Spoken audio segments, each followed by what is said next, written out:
Is Meghan Markle the best thing to happen to the royal family? Now, I know that seems extreme, and don't worry, I have not become a Sussex squad member or anything like that, but I really think Meghan has actually helped the monarchy change for the better, and it's due to her action and inaction and all the things that she's done that's both aggravated the public and aggravated the monarchy, but I also think in the process, it's helped refine it and perhaps make it even a bit better.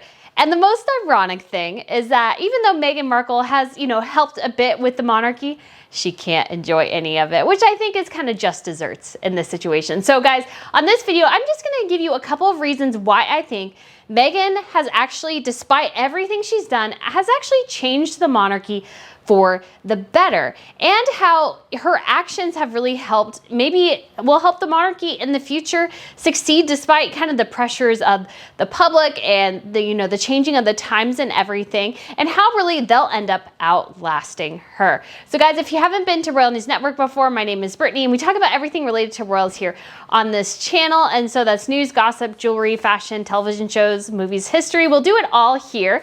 And I'm going to the Queen's Platinum Jubilee in the next couple of weeks. So I have a full days planned, like a ton of content I'm looking to get, of different palaces and castles, and just go, like, I'm going to go to Windsor, I'm going to go to Hampton Court, I may go to the Epsom Derby, I'm not quite sure, because there's a jousting match at Hampton Court, and I'm really interested in that as well. So I'll just be doing and of course I'm going to be where they're going to be for the Queen's Parade, the Trooping the Colours, St. Paul's Cathedral, and I may even try to catch Will and Kate in Wales. So guys, I have a ton of content planned that I'm going to get, and I also have an announcement with more details coming soon, so if you want to subscribe, that would be fantastic. And like I said, Meghan Markle, has she made the monarchy worse or better? And despite all of her actions and how kind of annoying and hypocritical and aggravating that she can be, I really think she has actually changed the monarchy for the better. And I think we saw some of examples of this week. So one of the things I think she did unintentionally is that she tried to be, of course, a little bit more touchy-feely with people.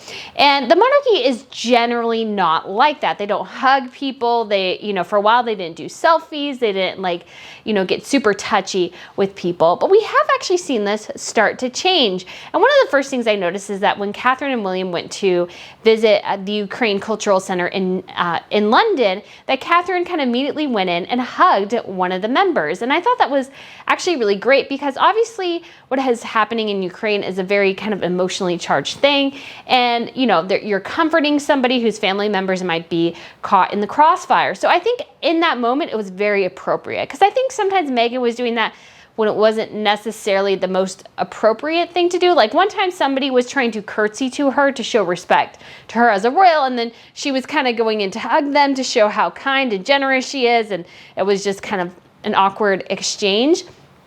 But I think in that instance, it made a lot of sense for Catherine to do so.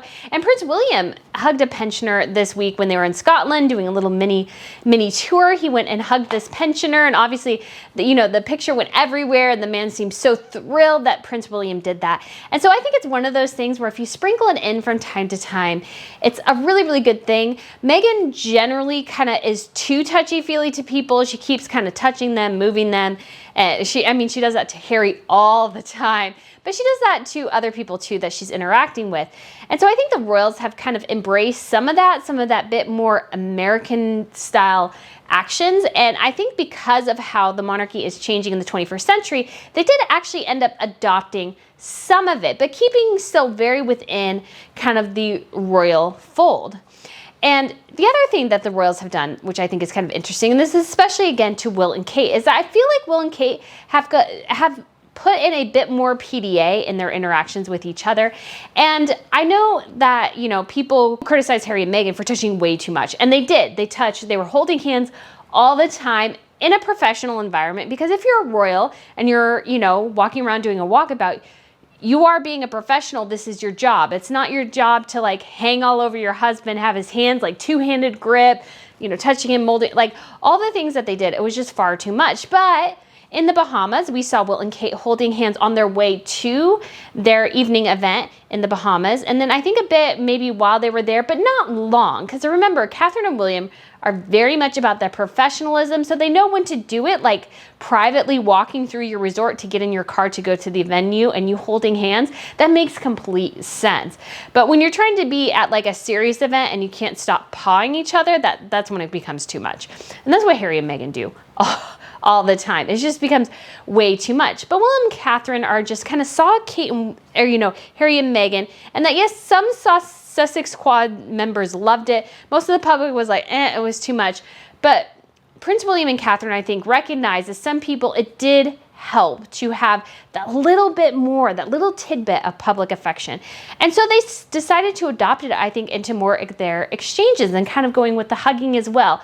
So I think they've adopted it, but in their own way. And I think it's great because in a way they're showing Meghan how it's done, that you can do the things she wanted to do. She just did it too fast. She did it too much. And they're showing her how to kind of gracefully do it. Now, another thing that we've heard from Kate and William is that they potentially may encourage people to, although they still have their titles and everything, that when people interact with them, it is fine to call them William and Catherine.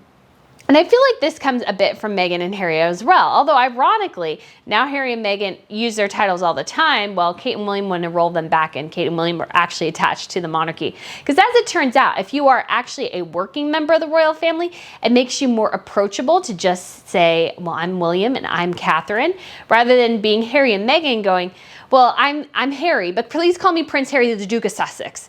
And it's like, yes, I'm Meghan, but please call me Meghan, the Duchess of Sussex. And so it actually has made Catherine and William, I think, more approachable to go in that direction. And again, they can't go too far in any official announcements. It should still be His and Her Royal Highness, the Duke and Duchess of Sussex.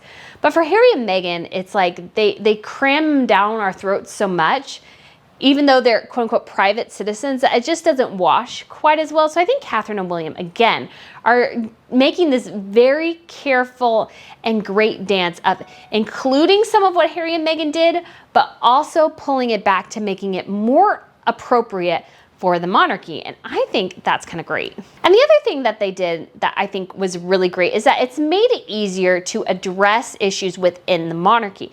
Now, what I mean by this is Prince Andrew.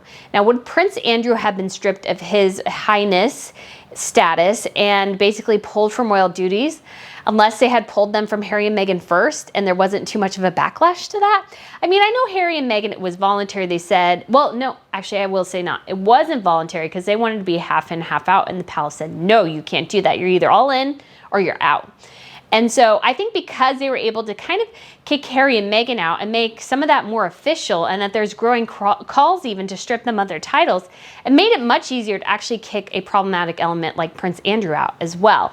And so I think in the future, if royals step out of line, and I think this is important, now granted it depends on the situation, but I think they should be able to address, grievous offenses like what Prince Andrew did with his friendship with Jeffrey Epstein, and it's just awful handling the entire situation, to go, okay, you're done. We're done with this, and institute the fact that royalty is a privilege. It's not a right.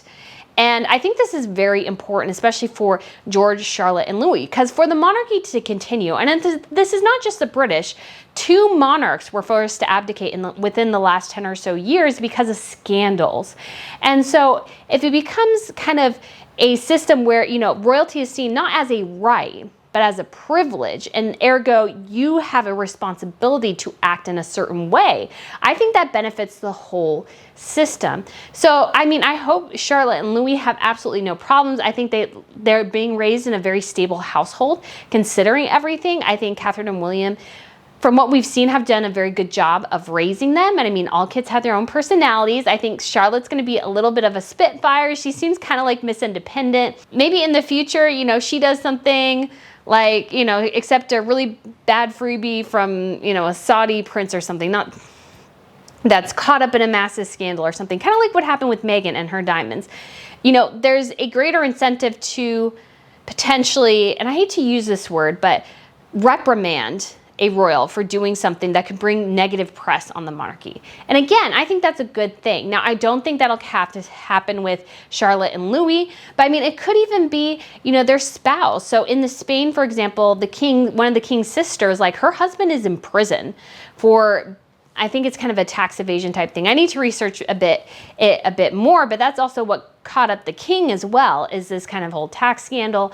And in addition, he also went to a safari in Botswana when Spain was going through its recession and everybody was really struggling. So yeah, that's a very stupid idea. Don't go on a Botswana safari with your girlfriend and then shoot a buffalo and post a picture of it and expect people to be very, very, you know, forgiving and accepting of that. So it becomes more about making sure that royals are appropriate in their roles, making sure they're towing that careful line, because they're a mixture of a celebrity and a politician, where they cannot be too political. They have to be very, very careful, but they're also very, very famous, and they have a lot of these, you know, luxuries that most people don't have and privileges. So it's a very fine line.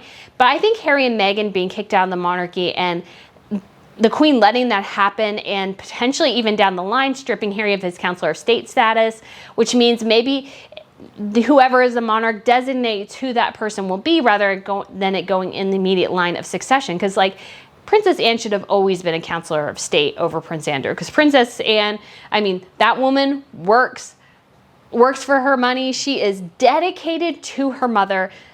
Absolutely. So I think she deserves that. Harry and Andrew, not quite so much. And so I think, again, this is a good thing. And the next thing Meghan did, I think, is she made everyone love Catherine, the Duchess of Cambridge, more. Because we appreciated Catherine in part because she is not like Meghan and she follows protocol, even though she's boring sometimes, even though you think maybe she's not doing that much or those sorts of things. She is following the monarchy's protocols, which Meghan just dismissed outright. You know, she wouldn't wear a hat with the Queen. She wanted to do her own thing constantly, wasn't really listening to anybody else, and then complained that people didn't like her, when she could have just followed. I mean, she was given people to help her navigate this role, and she refused to listen to them. And that's on Meghan. That's not on Samantha Cohen. That is on Meghan. And so I think everybody started to appreciate Catherine more. And I mean, my perception of Catherine actually changed after Meghan did kind of start to enter the picture. But it was also due to Catherine's relationship with Louis, and especially those christening pictures of her and Louis. Oh my gosh, like the joy between the two of them, and her, I know I've said this before, but her at polo with the kids. I mean, all those type of things really, you know, kind of started changing my perspective on Catherine. And I started to appreciate her more because I feel like she has done an excellent job representing the monarchy, playing her role. I mean, she has had her snafus, her wardrobe malfunctions. Some of those were pretty inexcusable. But I think she has done a fantastic job of really becoming a duchess, and she truly has evolved and grown into her role. Like, you know, the Hold Still campaign, her work with the early years projects, and, you know, young child development. She's really that's become her platform. Her photography has gotten much better, especially with her pictures of the victims of the Holocaust. I think was an absolutely lovely gesture. So I think she's done a fantastic job of growing into her role. And then you see somebody like Meghan who's like, I'm going to hit the ground running. And then she doesn't really, and then she complains about everything, and she kind of wants to take control over everything. And I think what Catherine and William have done really great as well is that they've started initiatives. So Catherine started the Early Years Project. She did the Hold Still Project. Prince William did Earthshot. And I will give Harry this as well. He stole the idea of the Invictus Games from the Warrior Games, but it was his idea to start growing something like that, and he does have a great voice and a platform to, you know, bring that to a broader audience. Now, it would have been nicer if he just decided, well, I'm going to do it through the Warrior Games, but he wanted to do, you know, something within the UK, and, you know, I understand that. I'll give him, you know, kudos for that. And so they have like built something, but what Meghan does though, is she jumps on bandwagons of other people. And I've started to kind of notice this, especially recently. Harry and Meghan kind of made 2 announcements on things. And one, Meghan jumped on this Marshall Plan for moms. But what I thought was super interesting about it is that she's jumping on something that's already going. And that's what she's done constantly, is jump onto things and get accolades from projects that are already advancing in somewhere in a direction already. And so when you kind of look at, kind of the Grenfell Tower disaster in that kitchen, as she did that cookbook, I started to kind of wonder, well, were they already planning on doing a cookbook and Meghan just jumped in? And I mean, she helped sell more copies, I'm sure, but they were already doing the kitchen before Meghan. So was the idea there to begin with, and Meghan just kind of got some of the kudos from that? You look at the SmartWorks things as well, and it's not only that Meghan kind of came in and jumping on somebody's bandwagon, but she's also kind of merchandising off of it, because she had her SmartWorks thing as well, and she did this capsule collection. And a lot of people wonder, because Misha Nono, who's a friend of hers, contributed one or two of the fashion pieces to this capsule collection, that Meghan was getting a kickback from it.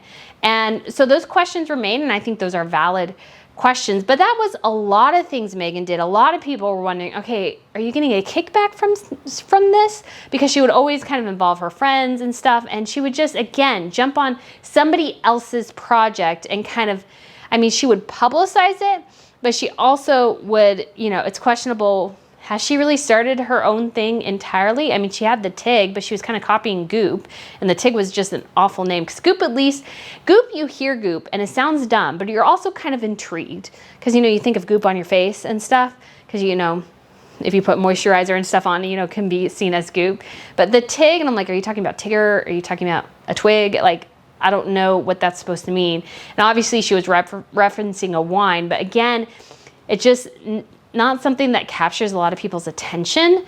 So it's just, one of those things where Meghan just, again, she seems to copy a lot of things other people do and then cite it as her own. So I think Catherine, with the Early Years Project, she's really spearheaded that. She's become somebody who's kind of known for being very engaged on the topic of early childhood development.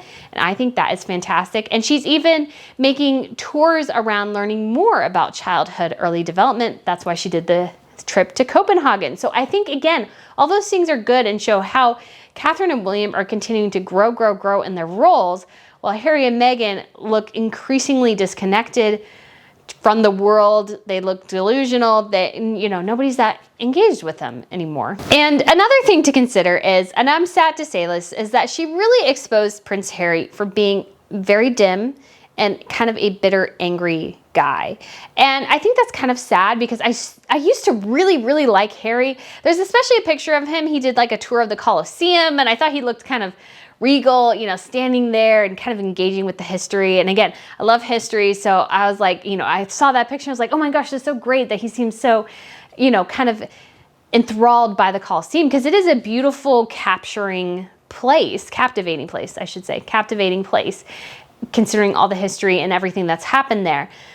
But once Meghan came into the picture, Harry seemed all of a sudden insecure. He seemed like mentally unstable, and people questioned his sanity, his intelligence, and so she really kind of exposed him without the machinations of the palace protecting him. This is what it's so sad that Harry doesn't understand, is that his team protected his image from himself for years, well over a decade. And as it turns out, he is quite a dim guy, because, pretty much everybody can see through Meghan at this point. So she's not fooling anybody except for the people who want to be fooled, and which includes Harry. Because it's like, you sit there and you watch an engagement interview, and Meghan goes, well, I just wanted to know if he was nice. And you look at him and go, does he believe? And he does apparently believe it.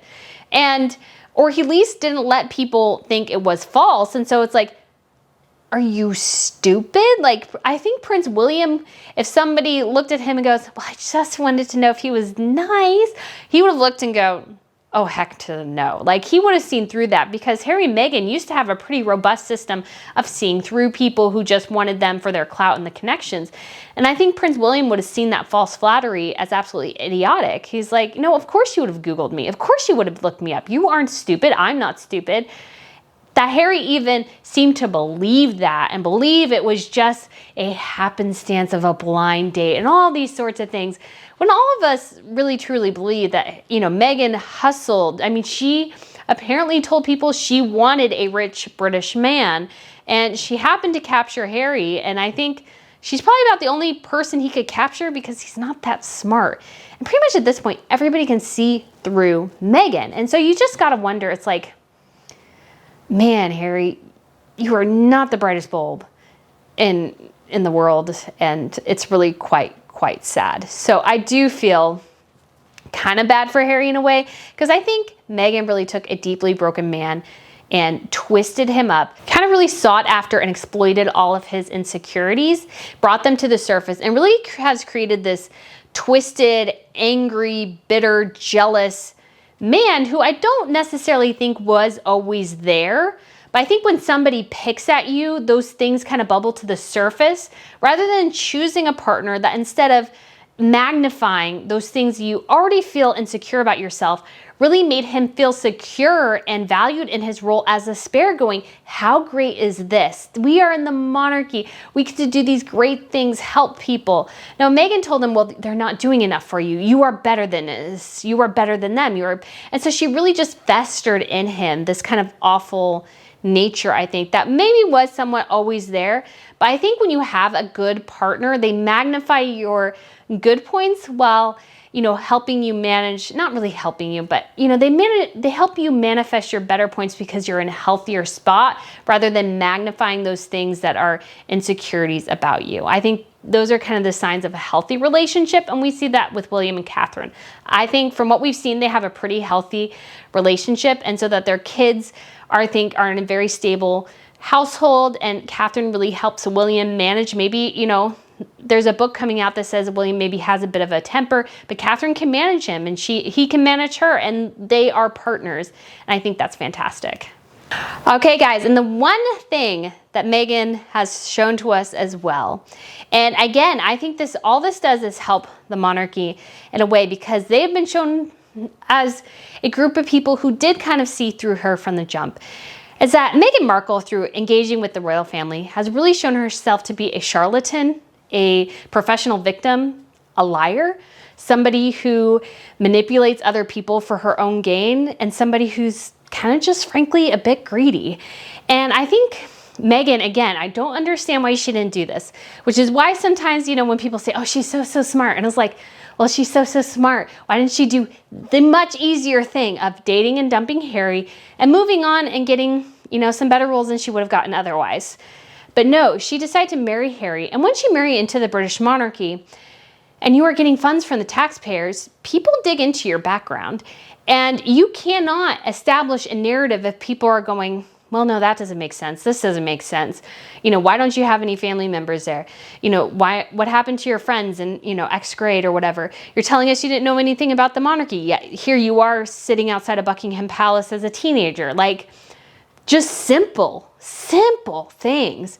And so it just kind of showed her as somebody who's desperate for attention, desperate for approval, desperate for so many things, and is just, she's earned the moniker the Charlatan Duchess. She was a person who was on the cusp of being famous but couldn't do it on her own, and just has embraced, found a man who was willing to marry her, take her in, and, she's manipulated him. And, he's lost his entire family as a result of his relationship with her. His relationship with his family will never be the same. And that's on Meghan. And that's quite sad. So even if her and Harry divorce, let's say, Meghan will never recover from this. Guys, she'll never recover from having done all these different things to make people question who she is, her motivations, all these sorts of things. She will never get over this, because she's kind of proven herself as somebody who cannot be trusted. And I think that is something that's good for the monarchy, because let's say her and Harry go to the Trooping the Color and go to the Queen's Platinum Jubilee. And let's say they reveal more information about, the behind the scenes palace things. They do another interview with Oprah. They kind of look like liars and somebody who spat in the face of the palace. And I think, again, the palace is playing into the game, knowing that she's just there for greed, for money, and all those sorts of things. And they're playing that against her. And I don't think, maybe either she doesn't recognize that, or she's so into the dollar amount she doesn't care. But the palace, again, they're just kind of letting her, give her enough rope, and her and Harry enough rope to hang themselves in terms of public opinion. And she's really just let herself be kind of manipulated into that, even though she is also a manipulator herself. So I think you know, exposing her as somebody who's a charlatan, who, you know, takes advantage of other people, who, you know, lies to kind of get her way, who's willing to manipulate. I think, again, this really does help the palace, because when it all goes to crap, let's say with Harry and Meghan, I think it'll maybe be slightly easier for Harry if he apologizes and explains that he himself was manipulated into believing certain things that weren't true. Again, I think it exposes Meghan and really puts the palace and the monarchy in a much better place to go, we tried to warn Harry, and Harry recognizes himself. They tried to warn me, and I was taken in by someone. And I don't think Meghan will ever recover if something like that happens. And I don't think now she'll ever recover. She's not popular. She's not well liked. And so I think, again, this is a good thing for the monarchy. I mean, it's kind of sad in a way, but kind of getting Meghan out of the monarchy was the best thing that could have happened to them, because she did give them little bits, like I said, kind of the more of the public affection, you know, engaging with the public in a little bit more of a touchy-feely way is, I think, a great path for the future. But, you know, kicking her out was still obviously the best thing for them, because all she does is try to get things for herself. And she just wanted to be the star, and you can't be the star in the monarchy. The crown's the star. And everybody else is just kind of planets revolving around. And depending on your rank in the succession depends on how close you are to that star. So let's say if we use our own planet, guys, and I just came up with this, by the way, and I think it's actually kind of a good explanation. So the crown's the sun, let's say. The Queen's Mercury, the Prince Charles is Venus, Prince William and Catherine are, you know, Earth and the Moon, and then, you know, Prince Harry is Mars, so you get colder as you get further, and you have Prince Andrew, who is Jupiter. Jupiter's next, and then you got Saturn, which would be Prince Edward, and then you got Neptune, which would be, I believe that's the next in line. It's either Neptune or Uranus, I can't remember which one. But, and then you have, you know, maybe somebody like Princess Anne. So the further you get back, the colder you are. And so I think kicking Harry and Meghan all the way out past Pluto was the best thing possible. So guys, let me know what you think of this video and my little galaxy explanation. I actually really like it. I think actually it works well in explaining the hierarchy, you know, how close you are to the sun. Because the crown, again, the crown always wins. The crown is the centerpiece. Everybody gets their attention from the crown. And that's what real members of the British royalty know, is that, you know, Meghan wanted to be the star. That should be another thing I say. Meghan wanted to be the star, but you can't be the star if you're married to the sixth in line. That's just not how it works. The crown is the star. You are just you are a moon orbiting Mars, which is your husband's planet. So anyways, guys, let me know what you think. And thank you again for watching. And again, I should have a new announcement about the Jubilee coming up soon. I'm so excited. So guys, thank you so much again for watching, and I look forward to seeing you again really, really soon. Bye.